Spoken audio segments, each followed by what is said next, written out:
O humilde chapéu te mantém fresco em um dia quente e, como se isso não bastasse, muitas vezes é um símbolo de identidade pessoal. Na comunidade judaica, certamente há muitos desses chapéus distintivos para escolher, únicos, charmosos, dramáticos. E isso vem de muito tempo atrás. Na Europa medieval, dava para saber que alguém era judeu porque usava esse chapéu único. Ou será que usavam mesmo? Como esse chapéu estranho se tornou o símbolo identificador dos judeus por centenas de anos em alguns lugares. Por volta do ano 1000, judeus passaram a ser representados na arte cristã com versões desse chapéu. Nos manuscritos recém-iluminados e nos vitrais das igrejas, esses chapéus foram a primeira imagem de, entre aspas, qual era a aparência dos judeus. Ele foi chamado de chapéu de judeu ou Judenhut por 500 anos e então praticamente desapareceu. Esse era um chapéu judeu? Bem, é complicado.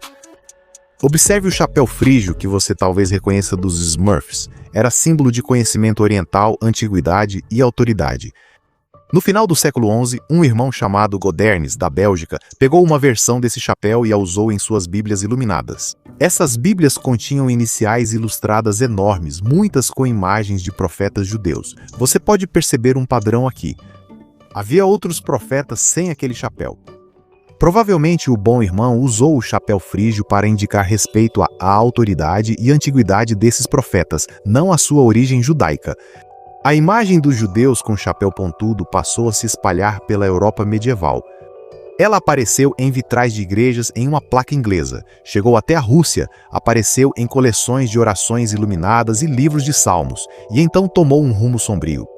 Ela passou a retratar os judeus como violentos. Inicialmente, a perfuração do lado de Jesus era ilustrada como feita por um centurião romano. Em 1166, a cena havia mudado para isto. Agora, um judeu identificado por este chapéu está esfaqueando Jesus enquanto outros judeus observam e sorriem, e novamente, aqui. Logo se tornou uma imagem padrão na iconografia católica, e esse chapéu passou a ser associado à acusação de deicídio. A ideia de que os judeus mataram o Deus cristão e que todos os judeus ao longo da história carregam essa culpa. Enquanto isso, esse chapéu pontudo ainda era, de fato, uma moda entre a aristocracia do século XII e a população em geral também o usava. Não sabemos ao certo se os judeus realmente usavam o chapéu nessa época ou se era simplesmente assim que eles eram retratados nos manuscritos cristãos. Após o chapéu ser associado aos judeus e a acusação de deicídio, judeus e não-judeus deixaram de usá-lo. No final do século XIII, aquilo que antes definia os judeus apenas em imagens de livros saltou das páginas e virou lei. Em 1267, um concílio da igreja em Breslávia concluiu que, como os judeus haviam parado de usar o chapéu pontudo que costumavam usar, agora um chapéu rígido com um botão no topo seria obrigatório. Eles afirmavam saber com certeza que os judeus usavam esses chapéus porque tinham visto todas aquelas imagens. O chapéu que identificava os judeus, o Judenhut, agora era lei. Ele passou de um símbolo usado para representar judeus na arte para uma peça de roupa obrigatória que depois assombrou a comunidade judaica pelos próximos 400 anos. Esse chapéu com uma protuberância começou então a aparecer em representações de judeus contemporâneos, não apenas dos antigos. Aqui está, em 1340, o imperador Henrique VII concede aos judeus permissão para viver em suas terras. Aqui, um famoso poeta judeu participa de uma recitação. Aqui vemos uma disputa religiosa. Surpreendentemente, o chapéu com uma protuberância começa a surgir também em manuscritos judaicos, não só cristãos. Ele aparece neste livro de orações festivas da Alemanha por volta de 1300.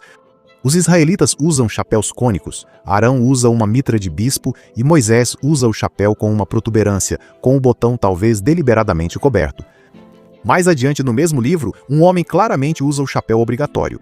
E isso finalmente nos traz de volta a imagem com a qual começamos, que é provavelmente o livro mais famoso a apresentar o Judenhut, a Haggadah das cabeças de pássaro. Essa intrigante Haggadah levanta mais perguntas do que respostas. O chapéu agora era considerado um traje formal para o jantar? Os judeus da Renânia, na Alemanha, sentiam orgulho do chapéu que os distinguia e o adotavam?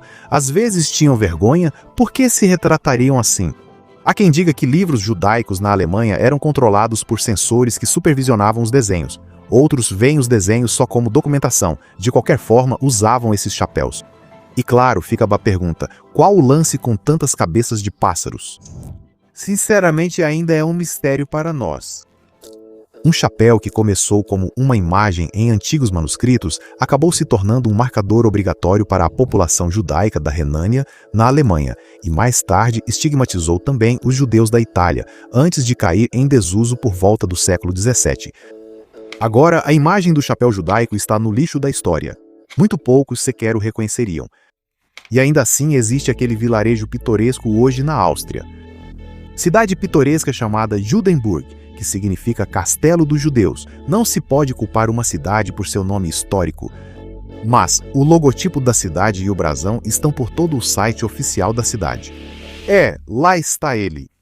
O Judenhut, com um nariz judeu bem evidente para completar. É um testemunho do poder da imagem, seja no passado distante ou nos dias de hoje. Era um chapéu humilde, mas conseguiu definir os judeus e o judaísmo por tantos séculos antes de ser praticamente esquecido. Utilizamos muitos recursos na Unpacked para criar nossos vídeos, mas agradecemos especialmente a professora Sarah Lipton, que nos apresentou essa história e cuja pesquisa foi essencial para a nossa produção. Veja na descrição abaixo os links para o site e livros dela.